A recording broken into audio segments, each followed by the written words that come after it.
Okay, I'm waiting on a notification. Boom. And we are live. I want to thank everyone for tuning in to a very special edition of Off the Record on the People's Podcast this afternoon. We have an amazing guest with us, one who I'm very humbled and honored would take time out of his busy schedule to come give us some information as well as some inspiration. First of all, assalamu alaikum, brother Minister Van. Alaikum salam. This means so much to me, my family, and the viewing audience. Um, First of all, yesterday on Facebook, a lot of people I was looking on your Facebook to get some pictures to promote the flyer, and a lot of people that were on your Facebook were responding to your birthday yesterday. How was that? Oh, brother. First of all, I would like to say all praises are due to Allah. And I would like to thank you, Brother Joshua, for inviting me to the People's Podcast. Yes, sir. I've been Muslim for 48 years, follower of the Honorable Elijah Muhammad. And I have, by God's grace, have held every position in the nation of Islam that an FOI can hold. I would truly run up through the ranks. And I thank you for thinking enough of me to invite me to your podcast so that people can hear me bear witness to the life-giving teachings of the Honorable Elijah Muhammad. I thank you. And with that being said, I'd like to say in the name of Allah, the Beneficent, the Merciful. Praise be to Allah. Yes, sir. Yes. Excellent. So how was your birthday yesterday, sir? Oh, it was very emotional and it was overwhelming. In fact, out of my 70 years, I would have to say that was probably one of my most emotional birthdays that I spent. Even though I spent it alone, I was just overwhelmed with the presence of those that I know that love me. I received a dozen of red roses from a sister. I received a fruit basket from my children and my ex-wife, Sister Antonio Muhammad. I received cash apps, which was a total surprise, from different believers. I received messages from different believers throughout Atlanta that Allah blessed me to work with, to share the teachings of the Most Honorable Elijah Muhammad with. And it was very touching and very emotional. And I must admit, it was so emotional that it actually brought tears to my eyes to hear how some of the believers expressed the impact that by Allah's grace, He used me to make in their life. And before the program is over, I mentioned to you, I just wanted to read a couple of the comments that I received from different believers that just touched me. And it was humbling. Praise be to Allah. Yes, sir. That would be my honor.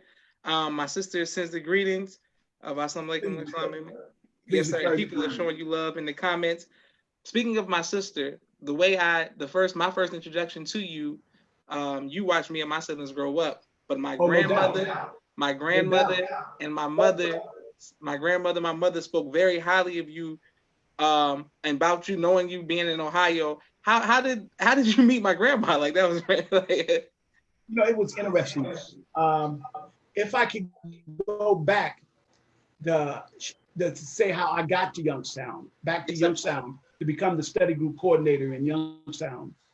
I was the regional minister regional secretary in Atlanta first. Okay. When Minister Farrakhan first stood up, I heard him speak at Morehouse College in Atlanta, Georgia in 1979, end of 1979, December of 79, somewhere in that area. And at that time, I was still with Imam Warathuddin Muhammad. And I was invited to come out to speak by Minister Abdul Rahman, who I knew, loved, and respect. I went out to the meeting, I heard the minister. His lecture was Woe to the Hypocrites.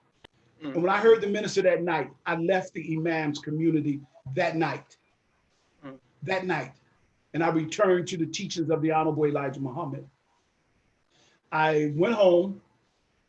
First person I told was my wife at that time, Sister Antonio Muhammad. Yes, sir. She was with me with the Imam, so I thought. I went home and I told her, I said, I just came from hearing Minister Farrakhan, and I'm returning back to the teachings of the Honorable Elijah Muhammad, not knowing what she was going to say or anything. I had already made up my mind.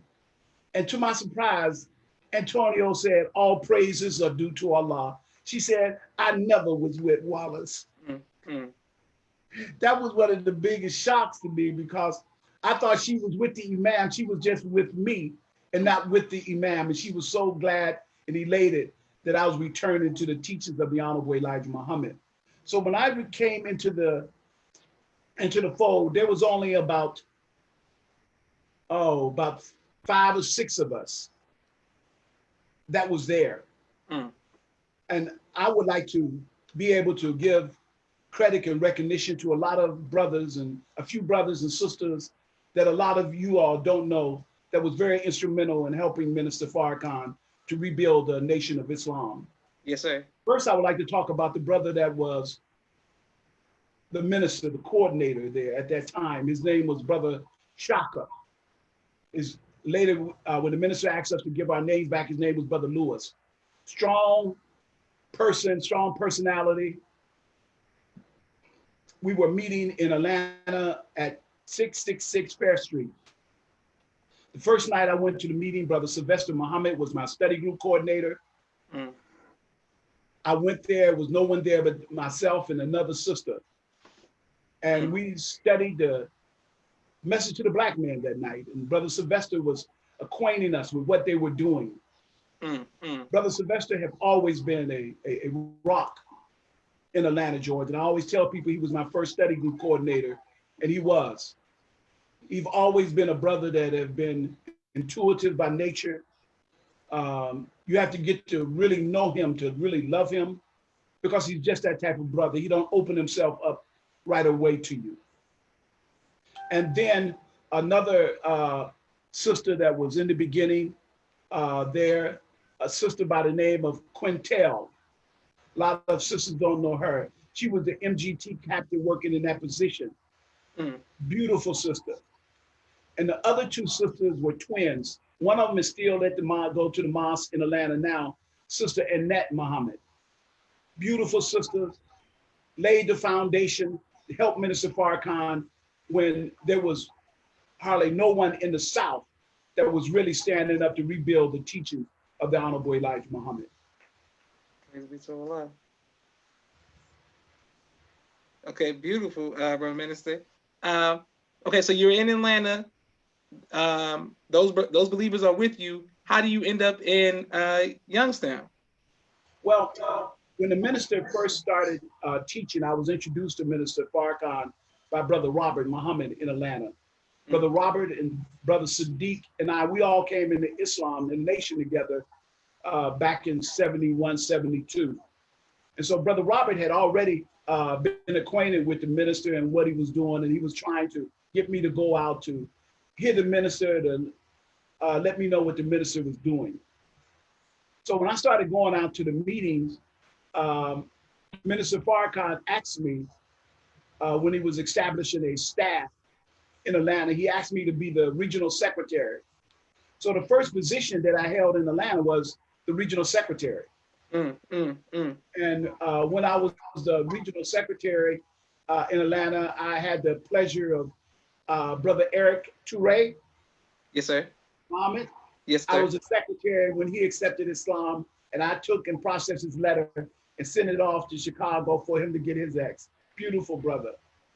After I became the regional secretary, Minister Sabir, who was Brother Hubert at that time, he was a minister, the new minister that Brother Farrakhan had appointed in Atlanta, Georgia. It was Brother Sabir was the regional minister at that time. I was the regional secretary, and another brother named Solomon was the captain at that time. And that was our staff. And the MGT captain was a sister by the name of Sister Dolores. That was the official first staff that Minister Farrakhan set up when he started to rebuild the Nation of Islam in Atlanta.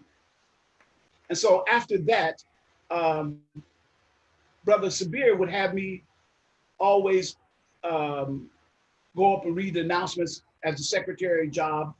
And I would read the announcements, and I started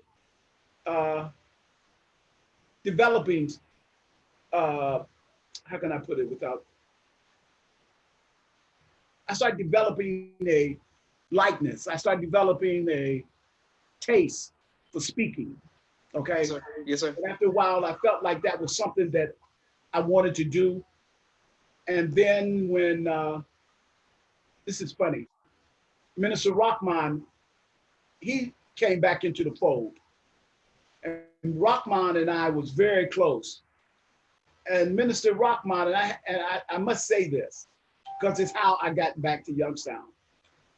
When Minister Rahman came back in the nation, he had a real strong personality, okay? Yes, sir. And he wanted to teach, and he, quite naturally, he's qualified. And how do I say this? And it started to be a little rift, just a little rift, you know, with Brother Rahman and Minister Sabir. Sabir and I was very close. We had a very close relationship. I had a very close relationship also with Brother Minister Rahman. I didn't want to be pulled into the middle of that, to be perfectly honest with you. Yes, sir. Yes, sir. So yes, sir. I was trying to figure out my exit. And so at that particular time, I decided that I wanted to go back to Youngstown and raise up the city that I came in and accepted Islam. And so I asked Minister Farrakhan, could I go back to Youngstown and be the study group coordinator there? And he said yes. And that's how I got back to Youngstown. Praise be to Allah. Yes, sir. Now, what was it like when you got back? Oh, well, first of all, what happened with Minister Rahman and brother? Did they ever? Oh, no, it worked itself out. Okay, yes, sir. It worked itself out. But I just didn't want to be in the middle of it at all because I loved them both. And so I guess I took the coward way out, or whatever you want to say. But I just took hat and went back home. Yes, sir. Yes, sir. And what was it like once you got to Youngstown? Well, there was nothing going on in Youngstown at that particular time. So we literally had to start off from scratch. Me and my wife and myself and my children, we really started from nothing. And one thing about Sister Antonio, my wife at that time, whatever I wanted to do, she always supported me. She never gave me no hesitation. She believed in me. She trusted me. And she let me be myself. She assisted me in trying to accomplish whatever goals I sought out to accomplish. And so we just started from the ground floor. I got back to Youngstown and I started pushing the program. I started selling the Final Call. Brother Robert's brother, Brother Michael, I had talked him into moving back to Youngstown to help me.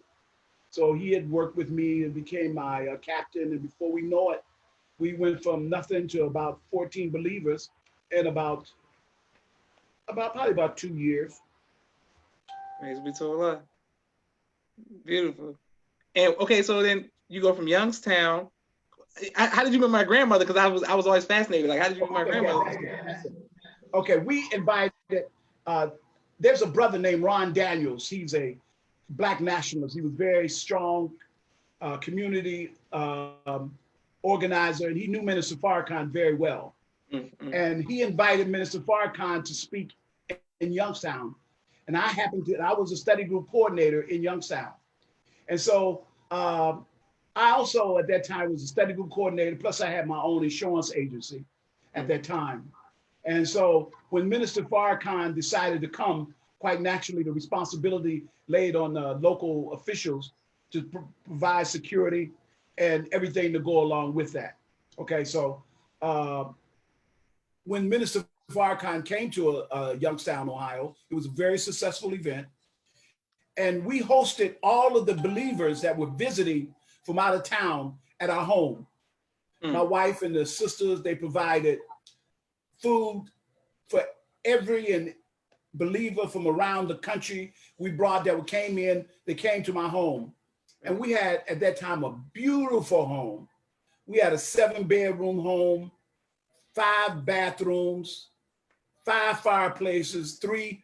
I mean, we lived in the most exclusive part of Youngstown by Allah's grace. And your mother and your sister came. It was the first time I had met your sister. And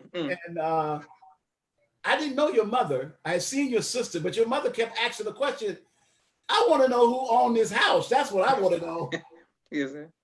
She didn't care nothing about anything. She just wanted to know, I want to know who are the owners of this home. And that's how we met your mother.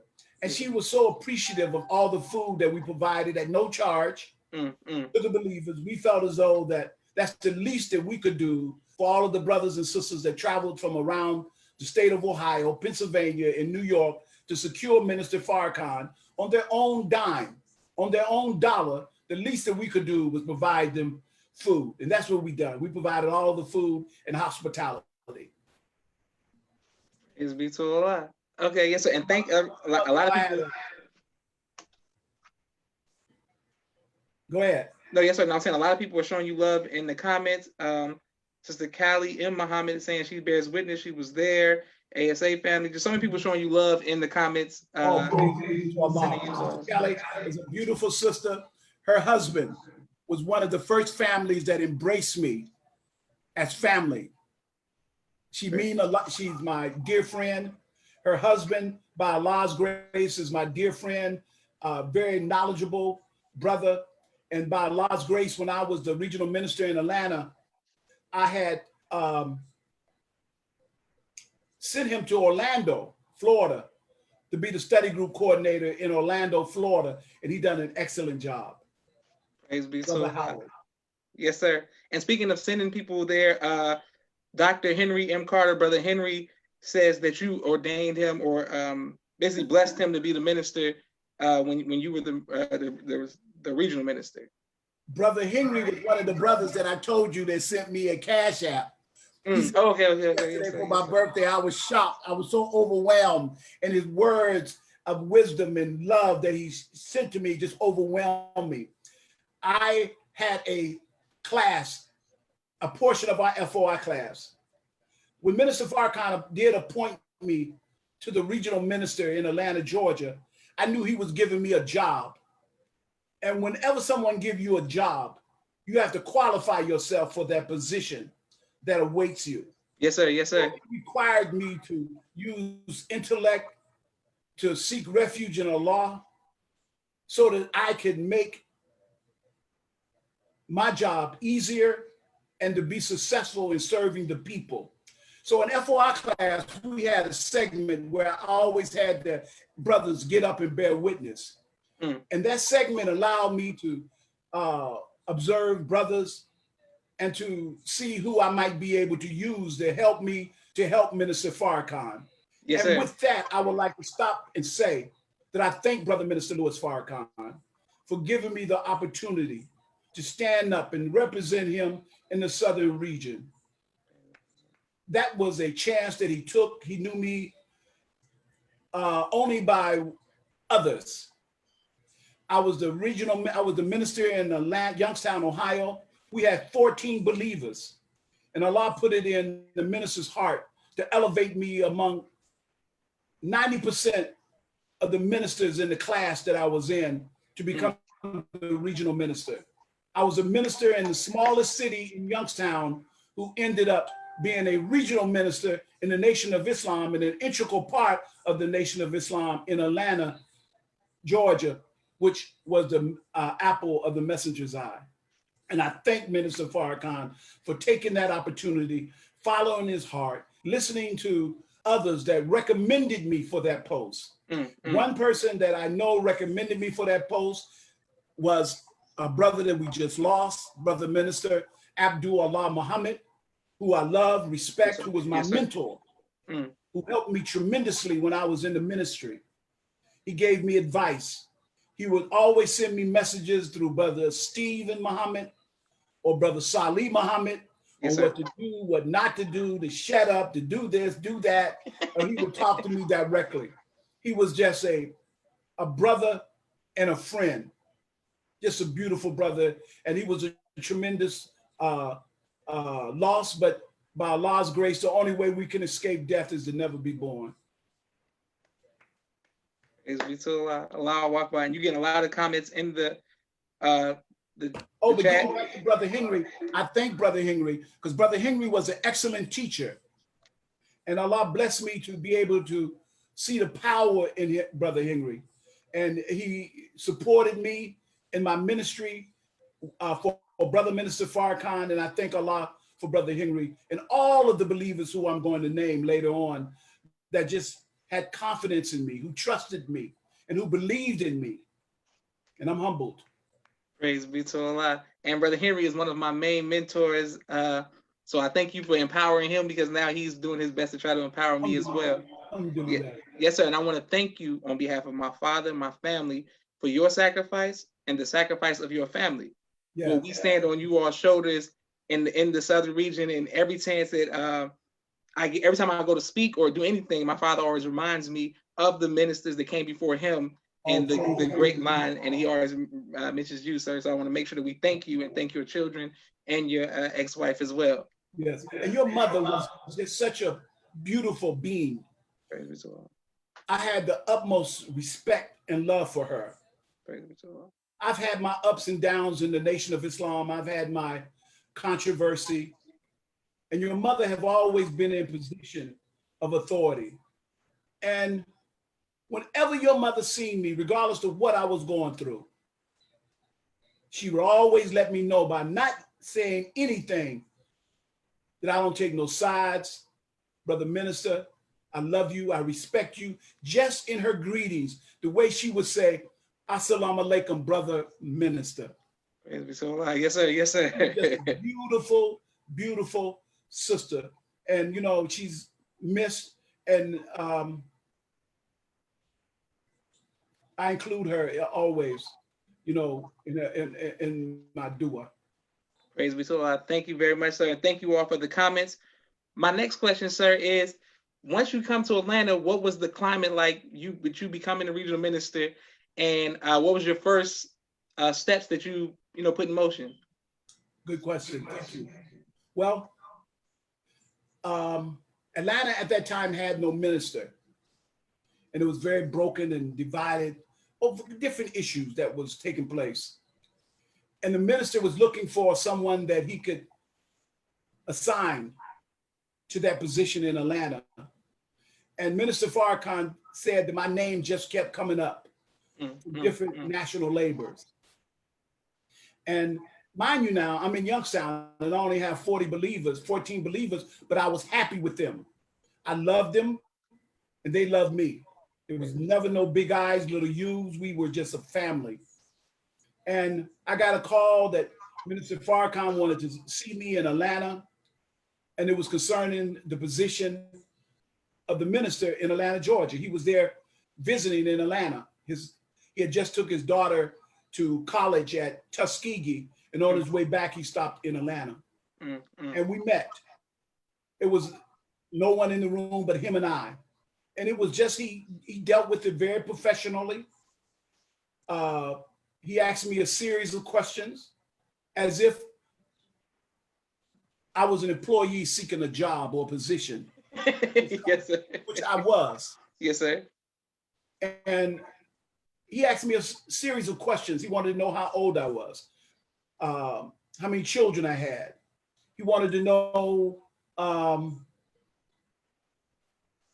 much education I had, my schooling, curious about that.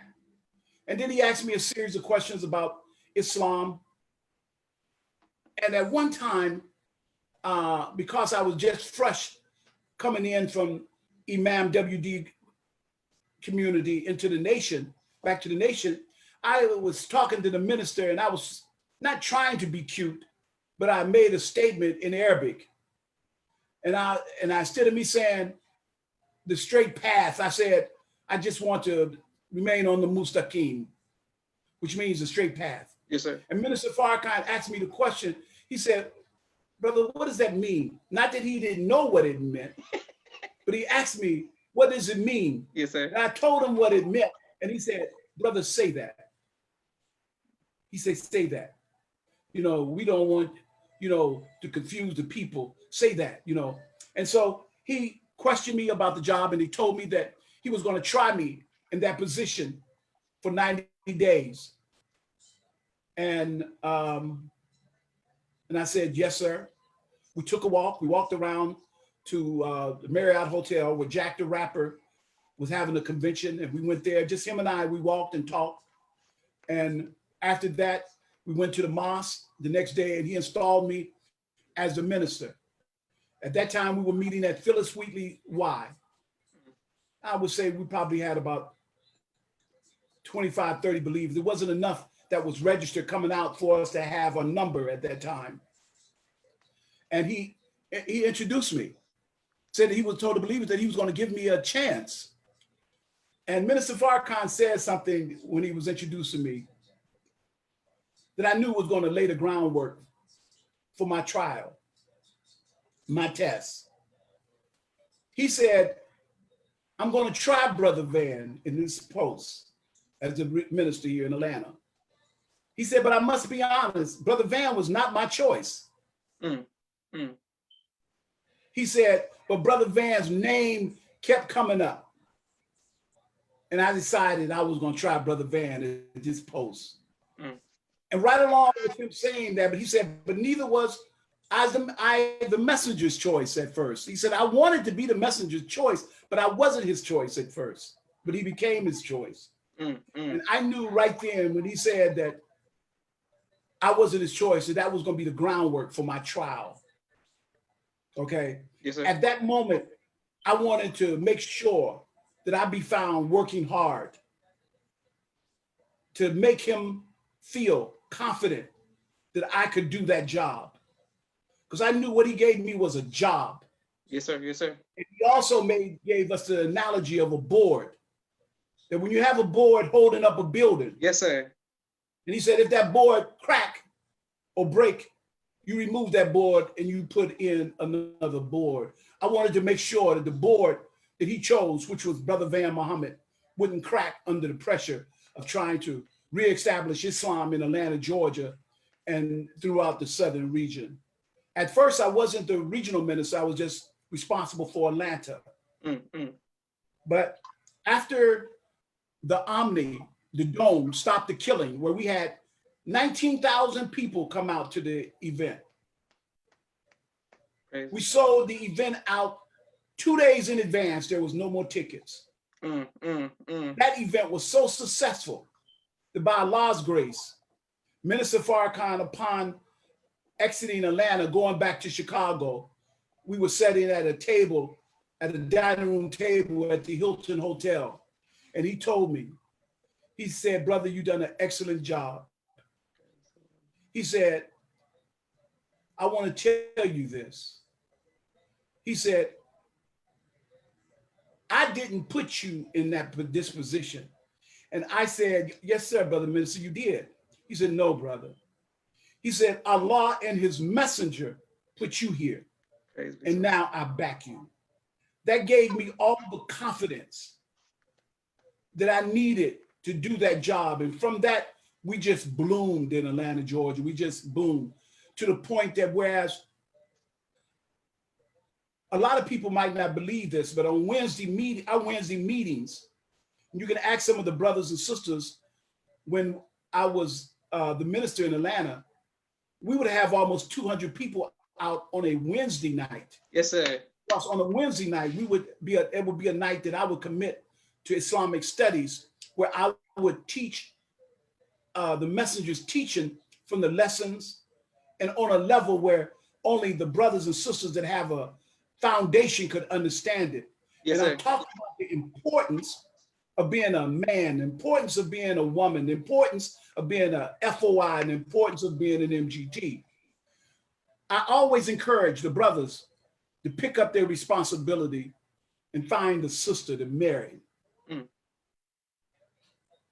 Almighty God, Allah, made the FOI for the MGT. That's the foundation of our nation. Yes, sir. Yes, sir. And when a brother or a sister can find comfort or love outside of that, we got a problem. Mm, mm. We are made for each other. Yes, sir. Yes, sir. And so I always encourage young brothers, get married. But before you get married, qualify yourself for that position. The messenger said, qualify yourself for positions that are awaiting you. That's not a position of minister in the mosque, but it might be. That's not necessarily the captain, though that might be. But position yourself, qualify yourself for position. The greatest position that a man could have is the position of a husband and a father, the position of a brother. All of these, you have to qualify yourself. You got to work on those things. So if you want to get married, you got to do the necessary homework to find out what you got to do to qualify yourself to take another man's daughter, another woman's daughter from their home into your home where she feels secure. So that means there's a lot that you got to do. Yes, sir. You got to qualify yourself. You got to get a job. You got to find a source of income. You got to understand the importance of credit and how it works. Because at one point, you're going to have to buy a home for that woman. You got to buy some property. You got to have something that she can call her home. Not an apartment, but a home. But in order to get a home, ain't nobody giving homes away. You have to qualify yourself to buy a home. And so that became my job and my responsibility to put the brother's mind on the right track, to go out and qualify themselves to be a good husband, and from a husband, father, and from a father, a minister, a captain. Because if you can't be a good father, a good husband, you're not going to be no good minister. You just have to lay the groundwork. You got to qualify yourself. So the messenger said, there's big fields awaiting the wide awake man to work out in. Praise be to Allah. We have to qualify ourselves. We need to be qualifying ourselves right now for what it's going to be like after this pandemic is over. It's not going to last forever. The messenger told us what was going to happen in the future. We're the only group that a leader told us what the future was going to be. He told us what we're going through right now. The messenger told us there's going to come a time when you will not even be able to go out to the mosque. And we live it in that day and time right now. Yes, sir. So while we are quarantined in our homes, we need to be working on our credit. We need to be qualifying ourselves, educating ourselves on our next move. Yes, sir. Yes, sir. How we're going to pull our resources together as a group and take advantage of this. Because for every catastrophe, there's always winners and there's always losers. It's just a matter of which category you're going to fall into. But as Muslims, we want to fall into the winning category because Allah, who came in the person of Master Farad Muhammad, came to save us. And he told us what was going to happen, told us of the calamity. So let's get busy. And when this thing do fall, we should be in a position to buy what we want to buy. Save money. If you got good credit and another brother got bad credit, but he got some money, pull those two resources together. As long as you trust him and he trusts you. You understand what I'm saying? Absolutely. If it take two or three brothers with good credit, y'all 2-3 brothers with good credit form a corporation, and y'all good credit is going to strengthen that corporation. Then y'all go down to a bank or lending institution and try to establish a line of credit where you can go out and take advantage of these homes, residential property and commercial property to be able to purchase, because they're not going to be able to hold on to them. There's big fields awaiting us. Yes, sir. Yes, sir. Big fields. Praise be to Allah. You were getting so much love in the comments. For going so long with that. Oh, no, bro, minister, please. It's on you. You were getting so much love in the comments. Thank you all for continuing to watch the People's Podcast. And, but, minister, I wanted to tell you that I was telling my sister earlier that when I was speaking at the mosque when I in Atlanta, this was a few years ago, I would open up for my father, and I would be so nervous in my speaking because I was speaking to the youth, and then some of the older people didn't get my metaphors or my analogies sometimes, and I would just be like, I was nervous and insecure in a lot of ways about me teaching. And one day you came to the mosque after I was finished, and it was one of those days where I was feeling insecure about what I was, about my delivery. And I said something like a and you said, "Oh, son, you got it. You did such a great job. I like the way you put it together. That meant so much to me that I will always remember you." That's what I said. That was my job, to look for talent, brother, for Brother Minister Farrakhan, that he could use to rebuild this teaching of the most honorable Elijah Muhammad. That was my job. And I heard that in you. Praise be to Allah. I heard it in you. And let me tell you, and I was also impressed because I remember you when you were a little baby. And I was sitting there listening to you. I said, boy, out from the mouths of babes, here go this man here. And I was saying, man, I know his mother is proud of him. Praise be to Allah. I know his father is proud of him. Because I was proud, and we just looking for big things from you, Brother Joshua. Oh, thank you, sir. No, for real. Yes, sir. Thank you. I remember you were young FOI drilling the fruit. Yes, sir. Yes, sir. Looking for big things from you. Praise be to Allah. Yes, sir. My next question is, now is just the beginning. Allahu Akbar. Yes, sir. My next question is, what has been your greatest joy in your tenure in the nation, sir? Teaching Islam, helping brothers to rid themselves of fear, training. There's only one position in the mosque that I ever sought after, that I really wanted, and that was to be the first lieutenant. My first lieutenant was the baddest man I ever seen in my life. I wanted to be the first lieutenant. That's what I wanted, to train and teach the private soldier. I never went to the mosque in the first, when my first lieutenant wasn't there. I don't care what time of day it was. He was there. Whenever I left the mosque, he was there. He was responsible for the security of the mosque. He was responsible for the security of the MGT. I wanted that post. He was in charge of training the private soldier. I love that. Praise be to Allah. I'm thankful to Allah that he used me, to help brothers and sisters reach themselves, to dig deep and find that. That's my greatest joy. And to teach brothers how to make a living for themselves. Yes, sir. Yes, sir. Brothers how to be good stewards of their money. I wanted every brother in the mosque that I came in contact, I wanted them to be a better husband than what I was. I wanted them to be a better brother. And the only way you can do that, make somebody great, is that you want to make them better than what you were. Just like your parents. They would always tell you, I want you to be better than me, son. I want you to do more than me. They don't want you to equal what they have done. They want you to be better. And my job, or the brother's job as a minister, is that same job on a mosque level, because he teach the private soldier. Well, the minister teaches soldiers and the MGT and the FOI. His job is to teach both of them to respect and appreciate each other more. And that's what I enjoy doing. I wanted brothers to make a life for their wife where she would be proud of him. And that the only thing that she would want is a FOI. Yes, sir. Yes, sir. She wouldn't even look outside of the mosque to find a man. That's what you want. Beautiful. You're getting so many comments right now, Brother Minister. I want to thank everybody for seeing and watching the People's Podcast. And I want to make sure that I give a quick 60-second commercial, Brother Minister, to our sponsors of this week's podcast. We're coming to the end of the year, and I cannot thank you all enough for your sponsorship.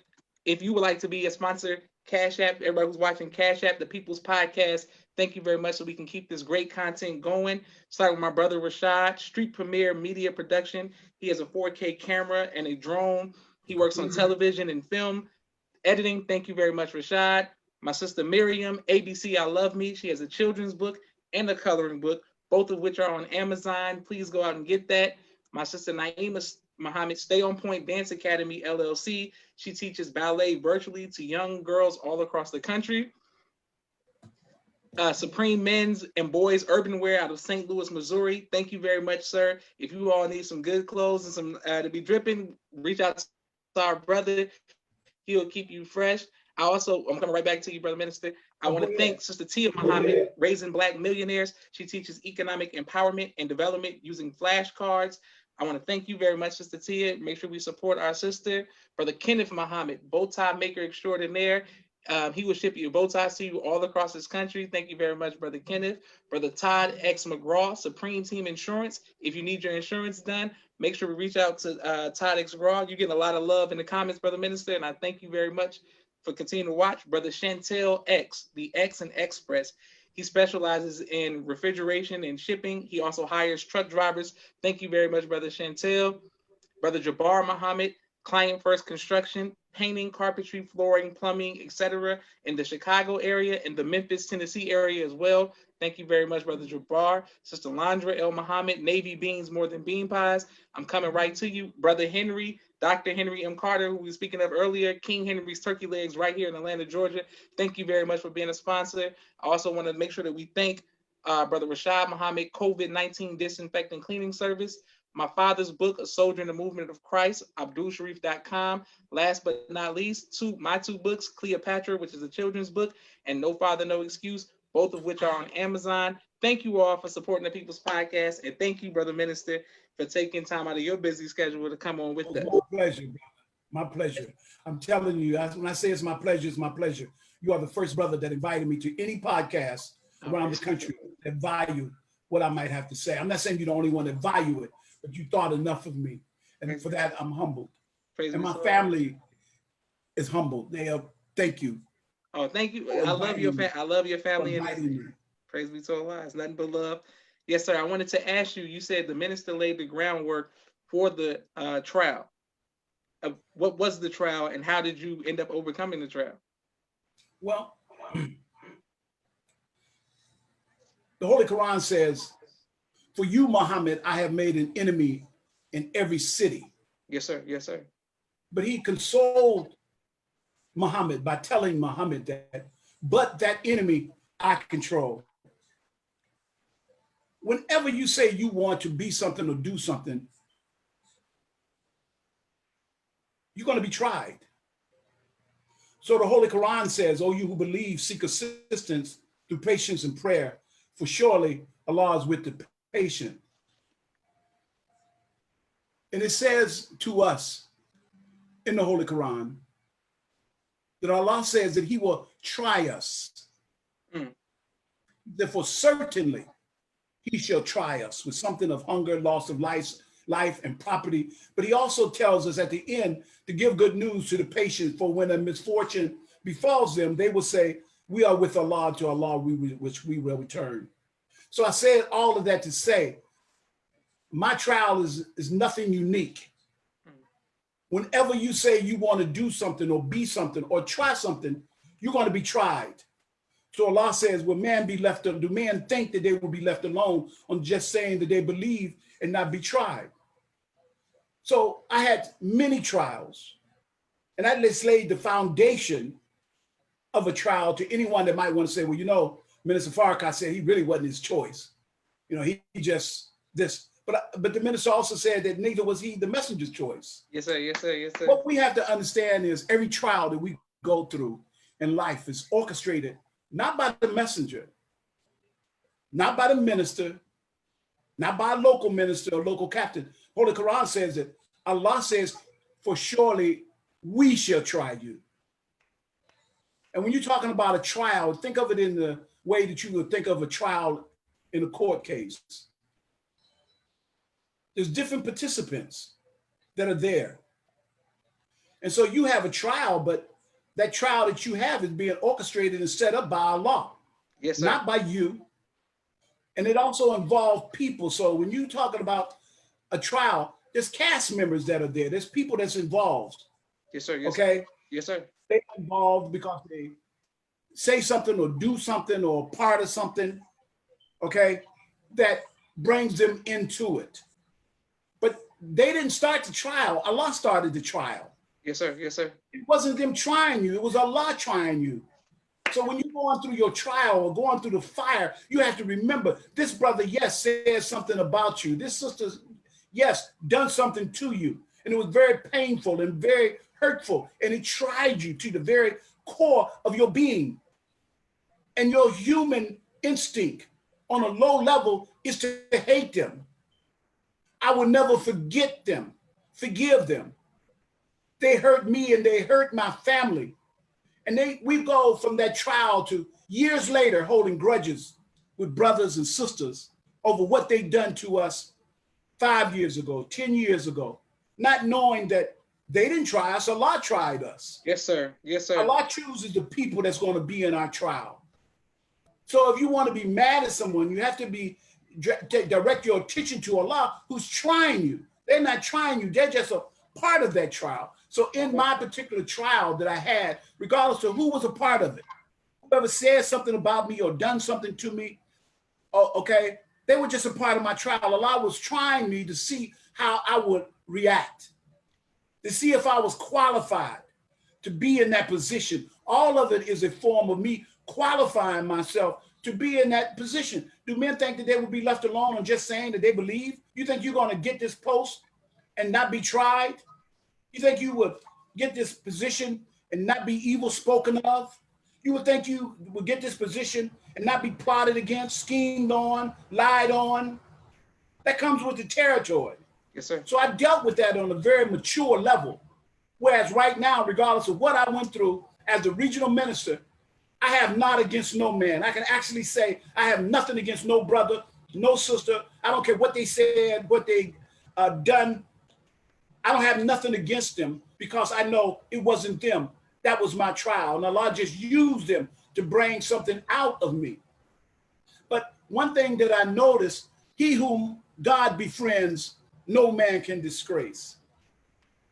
So whatever trial you're going through, if you walk through it in dignity and not come out of it being spiteful or mean or hoping bad things happen to this brother or that sister, you'll be all right. Because we family. We don't have the luxury of hating each other. We all have to realize that the United States government, they're dead set on the Nation of Islam never coming back to its former glory. And they always are investigating, looking throughout the nation for strong potential individuals that can possibly be a leader that can take the nation in a regional level or a local level to some prominence and respect. So as soon as you start making progress, you set yourself up to be viewed and watched by the devil, and they start planning against you. The devil start planning, meaning the white man, the government start planning against you. And the only way they can plan against you because they can't get to you because they sister that they can go into and influence to be able to cause trouble for the family. For the family. And so once you know how the devil works, you know, you don't fall into the trap of hating anyone. So when your trial is over, you can say you love everybody, all your brothers and sisters. You can say, I love them. So there's brothers and sisters that I had conflict with, or mixed feelings or controversy with. I can see them now on Facebook making progress, and I can cheer them on. I can say, teach, brother. Go ahead. May Allah bless you, brother. I can salute them. I can respect them. And I refuse to, under any circumstances, involve myself into any type of slack talk or gossip about them, even if I know they were guilty of slack talk and gossip about me. I know that's my brother, that's my sister. We all have aims, we all have ambition, we all have things that we want to do, and sometimes we get confused when we're trying to do them. We think that we have to step on somebody to get to where we're going. So my trials have been of such that whereas I went through the fire and Allah blessed me not to get burned up. I went through the fire Allah purified me. And so I can talk about my experience and not be bitter. I can talk about me being the regional minister in Atlanta and being replaced and not be mad. I'm not mad at nobody. I'm not mad at anyone because I'm too grateful for the minister giving me the opportunity, an opportunity that in truth, I really didn't even deserve. I didn't have no record that would justify a minister putting me in that function. Not in truth. There was a lot of great ministers around the country that the minister could have chose, but he chose me. And I'm thankful for that. And I'm so grateful that I'm not going to be mad at nobody. I'm not going to be mad at nobody. Allah bless me to be successful in Atlanta with some of the greatest events in the history of the Nation of Islam. I'm not going to be mad at nobody. I thank Allah for all of the brothers and sisters that helped me. All of them that loved me, I loved them more. I really did. I didn't walk around like I was no big I or little you. I didn't walk around with 10, 20 security guards. I walked around as a brother. Whenever people came to the mosque, I was always there. That was a lesson for me. I sold papers right along with the FO. Most of the brothers, I trained them how to sell papers on the corner, door to door. I trained them on how to sell bean pies. I trained them on most of the things that we offer to the public. In fact, a lot of people do not know our laboring staff in Atlanta, Georgia, when I was the regional minister, all the lieutenants, when I say my lieutenants, I mean the lieutenants that I was responsible for, not mine, that they mine. The ones that I was responsible for under Brother Farrakhan's leadership, they were all on payroll. We had them all on payroll. The secretary was on payroll. Brother Ramsey, who done an excellent job, was on payroll. And I just thank Allah for the work that we done, the confidence that the brothers and sisters had in me. They trusted me and believed in me. Beautiful. Praise be to Allah, Brother Minister. I want to thank you again and thank you all for your comments. Brother Minister, what do you do for fun now? Say it again. What do you do for fun now? I didn't hear what you said. What do you do now? Fun? Yes, sir, for fun. For fun, like to relax. You know, I don't, but during the pandemic, I'm not doing anything at all for fun. I don't know. I don't do well with that word fun. Yes, sir. To be perfectly honest, you know, because everything is just so serious. The older you get, the more serious everything becomes to you, because you know you had more years behind you than you have in front of you. Yes, sir. So, you know, I'm still, again, qualifying myself for positions awaiting me. You know what I mean? Because I want to be Allah bless me to get married again. I want to be a better husband than what I was to my ex-wife. Yes, sir. You know, I don't plan on having no more children, but I'm honored to say that my children have the utmost respect for me, that they love me and respect me. And that, just knowing that, can bring tears to my eyes. I taught my children in the way of the Honorable Elijah Muhammad growing up, and they respect me so much until my children respect me so much. If they're talking and if they're wrong, I can tell my children right now, and they're in their 30s and 40s, to shut up. Yes, sir. And they will shut up.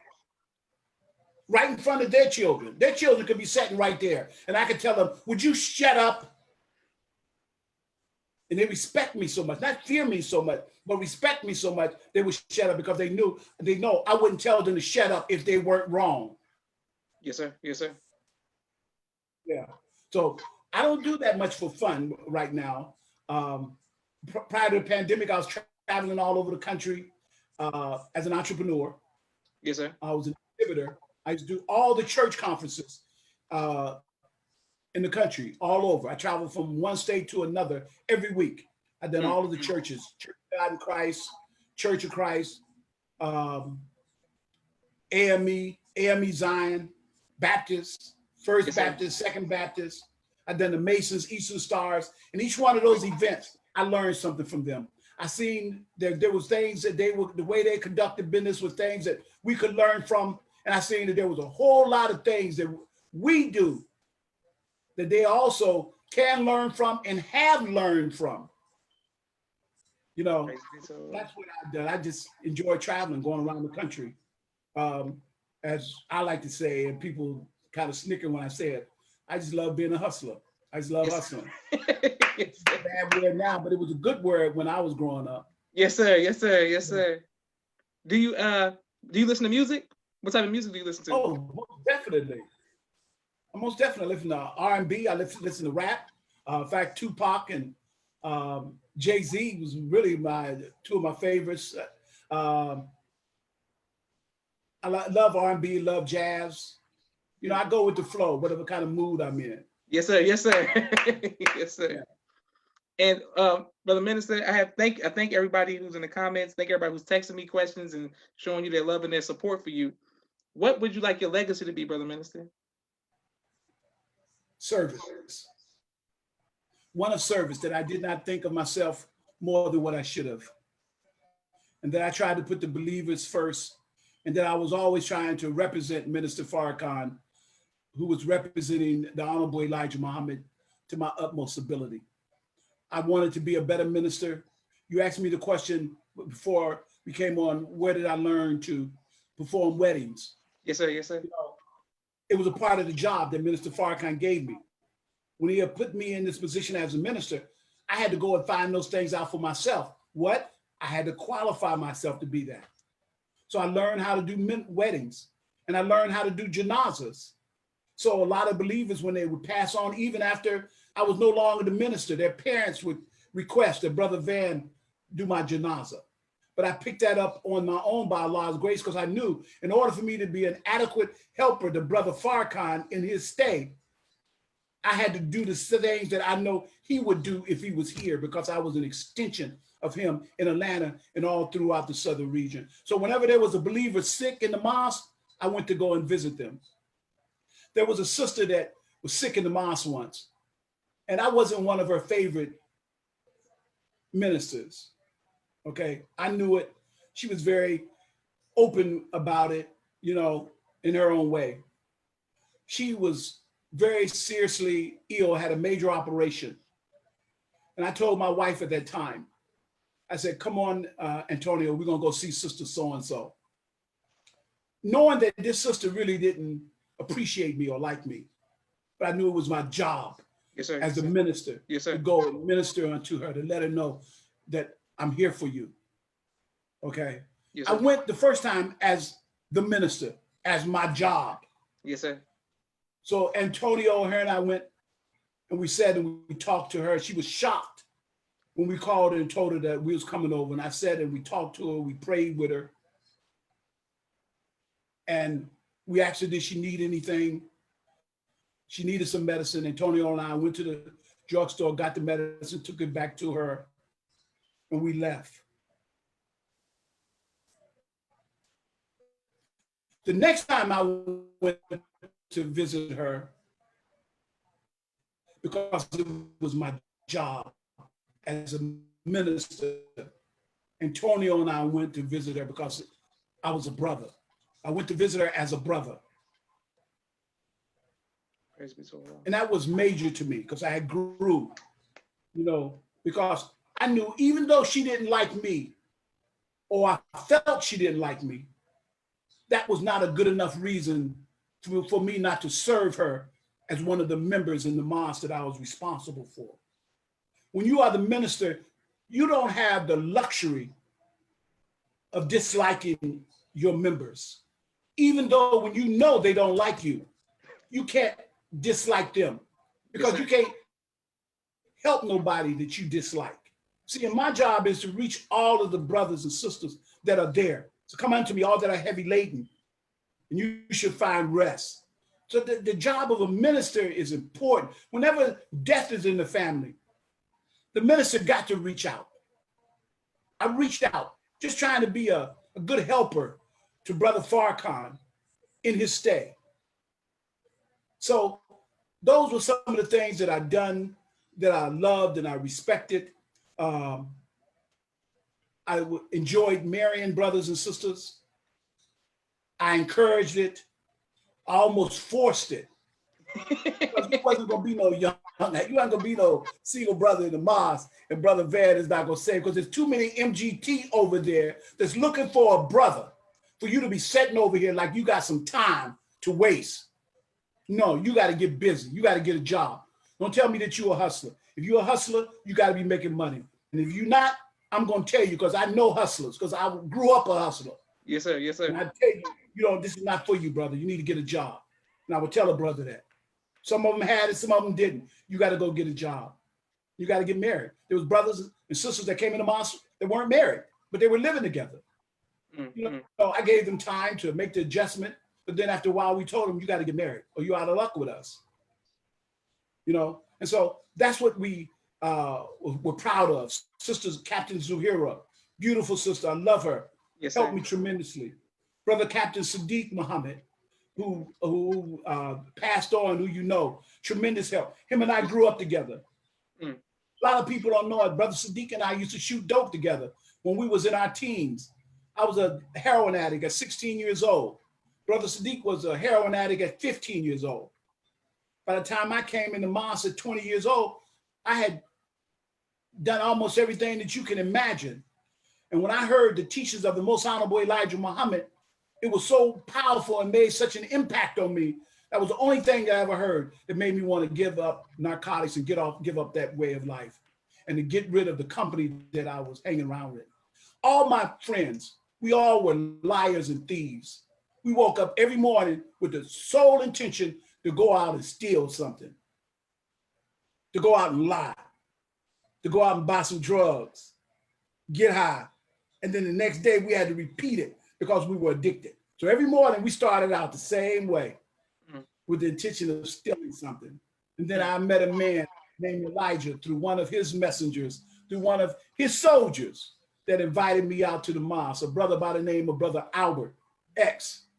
I was coming out of the methadone clinic and he was out there in the FOI uniform. First time I ever seen a brother in the FOI uniform, Salah Muhammad Speaks. He invited me out to the mosque. I gave him my address, went home thinking that was it.